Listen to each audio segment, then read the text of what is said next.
প্রিয় দর্শক, আজকে পত্রিকায় একটা নিউজ দেখলাম।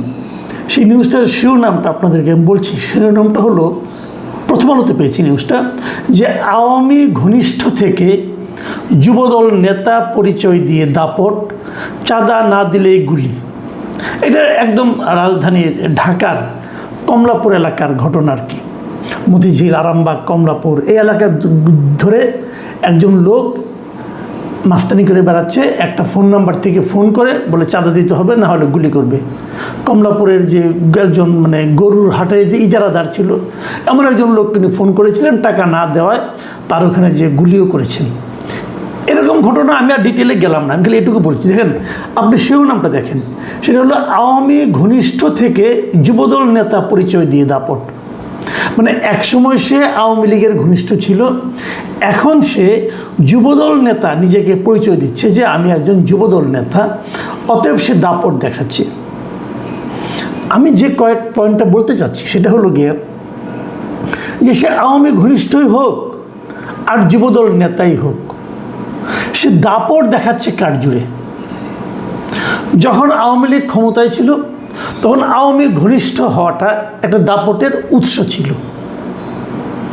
আওয়ামী লীগ করলে, অথবা স্বেচ্ছাসেবক লীগ, অথবা যুবলীগ, অথবা ছাত্রলীগ, আমার এই পরিচয়টা যদি থাকে তাহলে আমি যা ইচ্ছা তা করতে পারি, পুলিশ আমার কিছু বলবে না। এই তো ছিল। এখন সেটা চেঞ্জ হয়ে যুবদল হয়ে গেছে। যুবদল অথবা স্বেচ্ছাসেবক দল অথবা এরকম কোনো একটা ছাত্র দল অথবা জাতীয়তাবাদী দল, যাই হোক না কেন, এই দলের পরিচয়টা যদি আপনি আপনার গায়ে লাগাতে পারেন, এই সাইনবোর্ডে যদি আপনার কপালে লাগুক, বুকে লাগুক, পিঠে লাগুক, যেখানেই লাগুক, যদি লেগে যায় একবার, তাহলে আপনাকে কেউ কিছু বলবে না। আপনি যা বলবেন তাই হবে। এই যে মানসিকতাটা তৈরি হওয়া, এটা কোত্থেকে হলো? ভাবুন একবার, এটা কোত্থেকে হলো? যদি এই পরিচয়টা কোনো কাজে না লাগতো, যদি এই পরিচয়টা সে পুলিশের কাছে ব্যবহার করতে না পারত, অথবা এই পরিচয় দিয়ে কেউ গেলে পুলিশ যদি তাকে বাড়তি খাতির না করত, তাহলে কি পরিচয়টা কেউ দিত? একসময় সবগুলো থানা টানা এগুলো কিন্তু লীগের দখলে ছিল। লীগ বলে পরিচয় দিলেই পুলিশ তাকে খাতির যত্ন করত। এখন যদি লীগের লোকরা আসে, ওই লোকগুলো এসে লীগের পরিচয় দেয়, খাতির যত্ন পাবে? পাবে, অন্য ধরনের খাতির যত্ন পাবে, উল্টো খাতির যত্ন পাবে। এখন আবার দলের খাতির যত্ন আসছে। তাহলে এই যে দল বা লীগ, এগুলো তো পুলিশের দেখার কথা ছিল না। পুলিশ কেন দেখছে? আপনি যে কোনো একজন পুলিশকে জিজ্ঞাসা করেন কেন দেখছে, পুলিশের কাছে কিন্তু জবাব আছে, খুব ভালো জবাব আছে। তারা বলবেন না দেখলে, যেগুলোকে আমরা গুরুত্ব না দেই, তাহলে কি আমরা থাকতে পারবো? আমাকে তো বদলি করে দিবে, এবং খুব খারাপ একটা জায়গায় বদলি করে দিবে। আচ্ছা, বদলিটা কে করে? তার ঊর্ধ্বতন করে। তো ঊর্ধ্বতনকে কে চাপ দেয়? অথবা ঊর্ধ্বতন কেন এই দলকে গুরুত্ব দেয়? দেখেন, আপনি ধীরে ধীরে কিন্তু যদি পেছন দিকে যান, লেজ ধরে ধরে যদি মাথার দিকে যান, আলটিমেটলি কাকে পাবেন বলেন তো? পাবেন ক্ষমতাসীন দলকে। আপনি যদি আরও পেছনে যান, তো ক্ষমতাসীন দল যাকে স্বরাষ্ট্র মন্ত্রণালয়ের দায়িত্বে বসিয়েছে তাকে পাবেন। উনি তো আবার দার্শনিক মানুষ, উনি কিন্তু কথাবার্তা খুব সুন্দর বলেন, সালাউদ্দিন আহমদ সাহেব। এগুলো যে ঘটে আপনি দেখেন না ভাই। আচ্ছা, আরও যদি উপরে যান তাহলে পাবেন প্রধানমন্ত্রীকে। প্রধানমন্ত্রী এটা বুঝেন যে আলটিমেটলি কিন্তু বদনামটা ওনার হচ্ছে। দেখুন, আমি আরও কয়েকটা ঘটনা বলি আপনাদেরকে। কিছুদিন আগে বরিশালে একটা ঘটনার কথা মনে আছে? ওই যে আপনার অন্ডকোষে চাপ দিয়ে চেক সিগনেচার করে নেওয়া, অথবা দলিলে সাদা স্ট্যাম্পে সিগনেচার করে নেওয়া, খেয়াল আছে আপনাদের? তারপরে একটা ঘটনা বলি, নরসিংদীর একটা ঘটনা। নরসিংদীতে কী হলো, এক লোক বালু ব্যবসায়ী, তাকে ওখান থেকে উঠিয়ে নিয়ে যে এক বিএনপি নেতা তার বাড়িতে নিয়ে মারধর করেছে, এবং কানের কাছে যে বলেছে তুই এলাকা ছেড়ে চলে যা, এবং বলার সময় আদর করে কানের মধ্যে একটা কামড়ও দিয়ে দিয়েছে। এবং কামড় দেওয়ার ফলে ওই ভদ্রলোকের কানে 4টা সেলাই করতে হয়েছে। এই সেলাইটা ডাক্তারাই করেছেন ওখানকার হাসপাতালে। যে পরে একটা মামলা হয়েছে। যে লোক কামড় খেয়েছে তিনি কিন্তু মামলা করার সাহস পান নাই। মামলা করেছেন আরেকজন লোক, উনি আবার ছাত্র দল করেন। উনি নাকি ওই ব্যবসায়ীর বিজনেস পার্টনার। আচ্ছা, উনি মামলা করে, যে কামড় খেলেন উনি মামলা করলেন না কেন? ভাবুন, এই প্রশ্নগুলো তো আমাদের মনে নিশ্চয়ই আসে। যিনি কামড় খেলেন উনি কেন মামলা করলেন না? হয়তো উনি গিয়েছিলেন, মামলা নেয়নি, অথবা বলা হয়েছিল ও আসলে মামলা নেবে না। এরকম তো হয়। আপনি কিন্তু চাইলেই থানায় গেলে মামলা করতে পারবেন না, যাই দেখেন, পারবেন না। পুলিশ মামলা নেবে না আপনার কাছে, আপনি কী করবেন? মামলা নেওয়ানোর জন্য অনেক সময় লোকে আদালতের কাছে যায়, যে পুলিশকে বলে দেন যেন মামলা নেয়।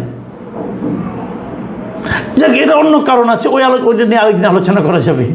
তো এখন তাহলে মামলাটা কে করলো?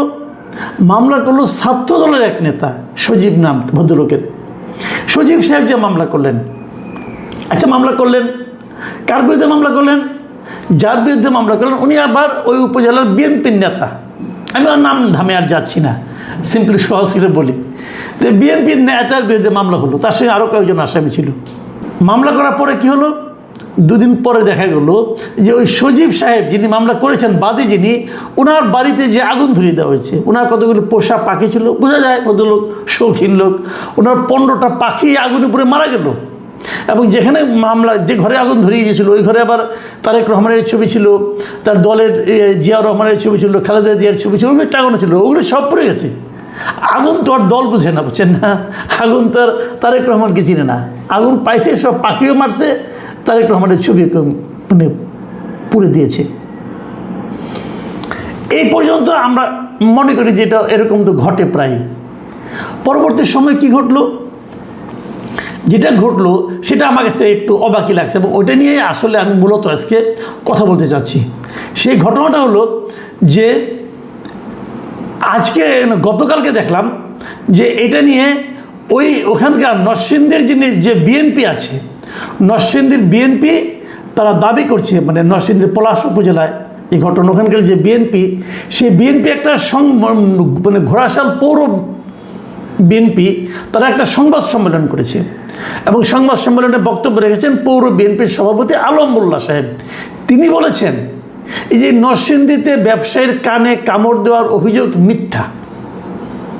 দেখেন, মামলা যার বিরুদ্ধে হয়েছে, মিস্টার মহিউদ্দিন চিস্তিয়া, ওনার বিরুদ্ধে মামলা হয়েছে। উনি ছিলেন বিএনপির নেতা। ওনার বিরুদ্ধে মামলার প্রতিবাদে সংবাদ সম্মেলন করছে পৌর বিএনপি, মানে দল এখানে করতেছে, এবং দল বলতেছে মানে জাতীয়তাবাদী দল, মানে বিএনপি, সে ঘোড়াশাল পৌর শাখা যিনি আছে, তারা বলতেছে যে এই ঘটনাটা মিথ্যা। আমার প্রশ্ন হলো, এখানে দল কেন জড়ালো? মামলা হয়েছে ব্যক্তির বিরুদ্ধে, ব্যক্তিটা ফেস করবে। দল বলতেছে এই ঘটনাটা আমরা আইনগতভাবে ফেস করব। তো আপনি কেন ফেস করবেন? আপনার বিরুদ্ধে মামলা হয় নাই, মানে দলের বিরুদ্ধে মামলা হয় নাই, দল কেন ফেস করবে? এই জায়গাটাতেই প্রশ্ন। তার মানে দল এবং ব্যক্তি একাকার হয়ে যাচ্ছে, এবং দল এবং ব্যক্তি একাকার হয়ে যাচ্ছে বলেই কিন্তু আইনের শাসনটা ব্যাহত হচ্ছে। এখন পুলিশ যখন কোনো অ্যাকশন নেবে তখন কিন্তু আলটিমেটলি এটা দলের বিরুদ্ধে চলে যাবে। তো আমাদের দেশে পুলিশের কি ক্ষমতা আছে যে ক্ষমতাসীন দলের বিরুদ্ধে কোনো অ্যাকশন নেওয়া? কারণ পুরো বিএনপি তো এখানে এক হয়ে গেছে, পুরো বিএনপি তো এর ব্যাপারে করতেছে যে ওখানে কোনো ঘটনা, কানে কামড় দেওয়ার কোনো ঘটনা ঘটে নাই। তাহলে তার কানে হয়েছিলটা কি? আমরা তো ছবি দেখেছি, সে কানের সেলাই করতে হয়েছে, ডাক্তারও বলেছে যে 4টা সেলাই লেগেছে। তাহলে কানে কামড় দেওয়ার ঘটনাই ঘটে নাই। আপনি যদি বলতেন যে আমার নেতা করে নাই, তাহলে বুঝতাম। কানে কামড় দেওয়ার ঘটনাই নাকি ঘটে নাই, তাহলে কানে হলোটা কি? কান নিয়ে যে রক্তাক্ত কানের যে ছবি আমরা দেখলাম, রক্তাক্ত কানের পর তারপরে ডাক্তাররা সেখানে যে বক্তব্য দিল যে কানে 4টা সেলাই লেগেছে, এবং তার সেলাই করার পরের যে ছবি দেখলাম, এই সবগুলিকে আমরা ভুল দেখলাম, সবগুলো মিথ্যা। দল এখানে জড়িয়ে যায়। দল যখন জড়িয়ে যায় তখনই আতঙ্কের জন্ম হয়। দেখুন, আমি আরও ঘটনা বলি। এগুলো তো আমরা উপজেলা পর্যায়ে আসলাম, আসেন এবারে একটু কেন্দ্রীয় পর্যায়ে যাই। এবং কেন্দ্রীয় পর্যায়ে গেলে প্রথমে যার নাম আসেন, খুবই ক্যারিসমেটিক লোক, মিস্টার মীর শাহে আলম। উনি আমাদের একজন প্রতিমন্ত্রী, স্থানীয় সরকার বিষয়ক প্রতিমন্ত্রী, স্থানীয় সরকার প্রতিমন্ত্রী উনি। উনি খুব কামের লোক আমি বলবো, কারণ ওনাকে নিয়েই যত আলোচনা হচ্ছে এই যাবৎকালে গত এই সরকার 5 বছরে এই 5 মাসে যে ক্ষমতায় আছে, এই 5 মাসে বিভিন্ন মন্ত্রীদের বিভিন্ন রকম কর্মকাণ্ড নিয়ে যে আলোচনা হয়েছে, এই আলোচনার শীর্ষস্থানে আছেন আসলে মীর শাহ আলম। আরও আলোচনা হয়েছে আমাদের মিলন সাহেবকে নিয়ে আলোচনা হয়েছে, শিক্ষামন্ত্রী, আমাদের যোগাযোগ ও সেতুমন্ত্রীকে নিয়ে আলোচনা হয়েছে, শেখ রবিউল, ওনাদের আলোচনা হয়েছে, কিন্তু সবগুলো যোগ করলেও বোধ হয় মীর শাহ আলমকে কেউ টাচ করতে পারবে না। উনি এত ঊর্ধ্বে উঠে গেছেন আলোচনায়। এবং ইন্টারেস্টিংলি এই আলোচনাগুলি যদি ইতিবাচক হতো তাহলে সেটা সরকারের পক্ষে যেত। ইতিবাচক কী হয়েছে? দেখেন এই সরকারের আমলে প্রথম যে সাংবাদিকটা গ্রেপ্তার হয়েছে সংবাদ করার কারণে, সংবাদ লেখার কারণে, সেটা কিন্তু মীর শাহ আলমের কারণে। মীর শাহ আলমের ব্যাপারে সমালোচনা করে একটা রিপোর্ট হয়েছিল, তার কারণে ওনার একজন ভক্ত মামলা করেছেন বগুড়ায়। সেই লোক বগুড়ায় থাকে এবং সে ওখান থেকে গাজীপুর এসেছিল, গাজীপুর থেকে তাকে অ্যারেস্ট করা হয়েছিল এই ভদ্রলোকের কারণে। ওনার কর্মকাণ্ডের শেষ নেই, একটার পর একটা ঘটনার উনি কেবল জন্ম দিয়ে যাচ্ছেন। আমি ভেবেছিলাম এগুলো যখন প্রকাশিত হয়েছে এবং আমরা দেখেছিলাম একটা ঘটনা যে উনি ওখানকার নতুন ইউনিয়নের নামকরণ করেছে নিজের পুত্রের নামে, নিজের ভাতিজির নামে, নিজের বাড়ির নামে আরেকটা নাম করে, এগুলো সব কিন্তু হয়েছে। এগুলো নিয়ে যখন সংসদেও আলোচনা হয়েছে তখন দেখলাম প্রধানমন্ত্রী এই নামগুলো কেটে দিলেন, নামগুলো পরিবর্তন করা হলো গণশুনানির মাধ্যমে, পরে নাম হলো। ভালো, এটা আমি আমি একটা ইতিবাচক উদাহরণ হিসেবে এটাকে দেখি। কিন্তু প্রশ্ন হলো, প্রধানমন্ত্রীর তো এটা মন্ত্রণালয় নয়, যে কাজে ওনাকে হস্তক্ষেপ করতে হলো, আমার প্রশ্ন ওনাকে কেন হস্তক্ষেপ করতে হলো? কাজটা কি দিলে ভালো কাজ হলে হস্তক্ষেপ করতেন? কাজটা মন্দ হয়েছিল বলেই, সমালোচনা হয়েছিল বলেই ওইটা উনি ঠিক করতে গিয়েছেন। তো ঠিক করতে যে গেলেন উনি, কাজটা আগে যে মন্দ কাজটা হলো, এই মন্দটা যার কারণে হলো তাকে কি উনি কিছু বলেছেন? আমরা দেখিনি, হয়তো একে বলেছেন। আচ্ছা, একে বলেছেন, এতে কি ওনার মধ্যে কোনো চেঞ্জ এসেছে? এরপরে দেখলাম উনি কি প্রেস কনফারেন্স করছেন, নিজের সম্পর্কে বলছেন, উনি কত বড় লোকের ছেলে, এগুলি বলেছেন। এগুলো শুনে তো কোনো লাভ নাই। কিন্তু চেঞ্জটাকে আমরা সেই বিনয়টা দেখতে পেয়েছি নাকি ঔদ্ধত্য দেখতে পেয়েছি? মেবি উনি বড় লোকের ছেলে, কোনো সন্দেহ নাই, কিন্তু এটা দিয়ে ঔদ্ধত্য কেন থাকবে, বিনয় কেন থাকবে না? আমরা তো জানি যে গাছে অনেক ফল হয় সেই গাছ ঝুঁকে থাকে। আপনারা যদি ভেতরে অনেক কিছু থাকে তাহলে আপনি বিনয়ী হবেন, আপনি ঔদ্ধত্য দেখাচ্ছেন কেন? এই জায়গাটাতে আপত্তি। সর্বশেষ কি হলো, চ্যানেল 1-এ দেখলাম একটা নিউজ হয়েছে যে উনি এমপি মন্ত্রী হওয়ার পরে কিভাবে ওনার ফ্যামিলি, ওনার ছেলে, ওনার স্ত্রীর নামে ঠিকাদারি ব্যবসা ওনারা করেছেন এটসেট্রা, ওদের মতো করে একটা তারা রিপোর্ট করেছে। যদি রিপোর্টটা আপনার আপত্তিকর মনে হয়, যদি রিপোর্টটা অসত্য হয়, আপনার ব্যাপারে আলোচনা করতে পারেন। প্রেস কাউন্সিল তো আপনারাই বানিয়েছে, সরকারি একটা পার্ট প্রেস কাউন্সিল। প্রেস কাউন্সিলে যান, প্রেস কাউন্সিলকে বলে, প্রেস কাউন্সিলের সমালোচনা করুন। এটার তো আইনগত নানা রকম পদ্ধতি আছে। সেখানে না যে ওদের ফেসবুক পেজটাকে কিন্তু বন্ধ করে দেওয়া হলো। উনি বলবেন যে আমি তো করিনি, হ্যাঁ উনি করেননি, আমি অস্বীকার করছি, শাহ আলম সাহেব করেননি, কিন্তু ওনার হয়ে কেউ না কেউ করেছেন। যারা করেছেন তাদেরকে উনি চেনেন না, এটা তো হতে পারে না, কারণ যারা করেছেন এই কমপ্লেনগুলি করেছেন, স্ট্রাইক দেওয়া হয়েছে, ফেসবুক পেজ বন্ধ করে দেওয়া হয়েছে, এই কাজগুলি যারা করেছেন তাদের নামও দেখলাম। এগুলো কিন্তু এখন বোঝা যায়, দেখা যায়, জানা যায়, যে কেউ জানতে পারে, আমিও জানতে পারি, আপনিও জানতে পারেন, জটিল কোনো কাজ না এগুলো। যারা করেছেন তারা কি মনে করেন আপনি ওইটা করার সঙ্গে সঙ্গে এসে শাহ আলম সাহেবকে ফোন করে বলেন নাই যে নেতা দিছি বন্ধ করে? বলছেন তো। আচ্ছা, চ্যানেল 1-এর মালিককে সাংবাদিকতাই করে, কোনো সন্দেহ নেই। আমাদের বন্ধুবান্ধব সেখানে ভালো ভালো পদে আছেন এবং তারা জেনুইন সাংবাদিকতা করার চেষ্টাই করতেছেন। ওনাদের বেশ কয়েকটা নিউজ আলোচিত হয়েছে, আমার খুব পছন্দ যে ওনারা আসলে জার্নালিজমটা করার চেষ্টা করছেন। খুবই পেশাদার কিছু লোক এটার মাথায় আছেন। কিন্তু মালিককে যত যাই বলেন, এই সমস্ত চ্যানেল মিডিয়া এগুলো কিন্তু মালিকের ইচ্ছার বাইরে যেতে পারে না। মালিককে, মালিক কিন্তু বিএনপি সংশ্লিষ্ট একজন লোক, এটা সবাই জানে। তো বিরোধটা কোথায়? নরসিংদীতে বিরোধ কোথায়? যে মামলার বাদী সেও বিএনপি সংশ্লিষ্ট, যে মামলার আসামি তিনিও বিএনপি সংশ্লিষ্ট। এখানেও আমরা একই জিনিস দেখছি। ঘটনাটা কি? নিজেদের মধ্যে মারামারি লেগে গেল এত তাড়াতাড়ি, যেটা নাকি আওয়ামী লীগের হতে লেগেছিল অনেক বছর, আর এটা অনেক মাসের মধ্যে হয়ে গেল। এই জায়গাটাতেই আমার প্রশ্ন। দেখুন, আপনারা বলবেন হ্যাঁ আমরা মারামারি করছি, আপনার অত মাথা ব্যথা কেন? আমার মাথা ব্যথা না।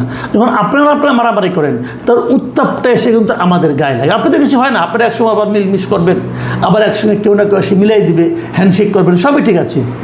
বিপদে পড়বো আমরা কারা? আমরা সাধারণ মানুষরা, অথবা যে সমস্ত সাংবাদিকরা মালিকের প্ররোচনায় উৎসাহ পেয়ে এই সমস্ত রিপোর্ট করেন, দেখেন তার চাকরি কয়দিন থাকে। আমার তো সন্দেহ আছে। আমার অতীত ইতিহাসটা আমার কিছু আমার জীবনে কিছু ঘটেছে, আমরা তো কিছু জানি। মালিকের কথা অনুযায়ী, মালিকের আশকারা পেয়ে, মালিকের উৎসাহ পেয়ে রিপোর্ট অনেকে করে, তারপরে রিপোর্টটা যার বিরুদ্ধে যায় তার সঙ্গে আবার মালিকের খাতির হয়ে যায়, এবং খাতির হওয়ার পরে মাঝখান থেকে ওই রিপোর্টারে জান যায়, তার চাকরি যায়। অদ্ভুত এক দেশে থাকি আমরা। আমি অনুরোধ করব যে আমাদের যিনি প্রধানমন্ত্রী আছেন, আমি ওনার সম্পর্কে আমার অতি উচ্চ ধারণা। উনি নিজে ব্যক্তিগতভাবে অনেক কিছু করার চেষ্টা করছেন। এটা ওনার যারা সমালোচনা করেন তারাও স্বীকার করবেন যে উনি ব্যক্তিগত জীবনযাপনের মাধ্যমে, বিভিন্ন কর্মকাণ্ডের মাধ্যমে অনেক ইতিবাচক কাজ করার চেষ্টা করছেন। আমার ওনার কাছে সবিনয় প্রশ্ন, আপনারা যারা সহকর্মী আছেন, যারা ঘনিষ্ঠ সহকর্মী হিসাবে বাইরে নিজেদেরকে পরিচয় দেন, তারা কি আপনার ওই কর্মকাণ্ড, ওই আচরণগুলোকে আসলেই ফলো করতে পারছে? আপনি ভদ্র মানুষ, হয়তো কাউকে মুখের উপর কটু কথা বলেন না, কিন্তু এই যে আপনার ভদ্রতা, এটাকে কি অনেকে দুর্বলতা মনে করছে না? মাথায় রাখবেন, ওই যে কানে কামড়, ওটা কিন্তু ওই ব্যবসায়ীর কানে যতটুকু লেগেছে ততটুকু কিন্তু আপনার কানেও লাগার কথা। যদি লাগে তাহলেই আপনি হতে পারবেন মানবিক প্রধানমন্ত্রী। লেগেছে কি? এই প্রশ্নটা কিন্তু থাকলো। আর বরিশালের ওই ঘটনা বললাম না, কারণ ওটা শুনতে খারাপ শোনা যাবে। একটা সাধারণ নাগরিক, হতে পারে সে আওয়ামী ঘনিষ্ঠ, হতে পারে সে আওয়ামী লীগ করে, নিরপরাধ লোক, তার উপর যদি অত্যাচার হয়, সেই অত্যাচারের তাপ, ওই যে আগুন ধরলো, সেই আপনার ছবি পড়ে গেল, কিন্তু পাখি পড়ে গেল, কিন্তু ওই তাপ যদি আপনার গায়ে লাগে, এবং সেই তাপ আপনার গায়ে লাগার ফলে আপনার যে প্রতিক্রিয়াটা, সেটা যদি দৃষ্টান্তমূলক হয়, কেবল তাহলেই আমরা আগামী সময়গুলোকে একটু লজিক্যাল টাইম হিসেবে বিবেচনা করতে পারবো। আমরা ভাবতে পারবো আপনি কিছু করার চেষ্টা করছেন, নতুবা দায় কিন্তু এসে আপনার উপরে পড়বে। আমি আশা করি আমাদের মাননীয় প্রধানমন্ত্রী এই বিষয়গুলির ব্যাপারে সতর্ক হবেন। প্রিয় দর্শক, এখন এ পর্যন্তই। আল্লাহ হাফেজ।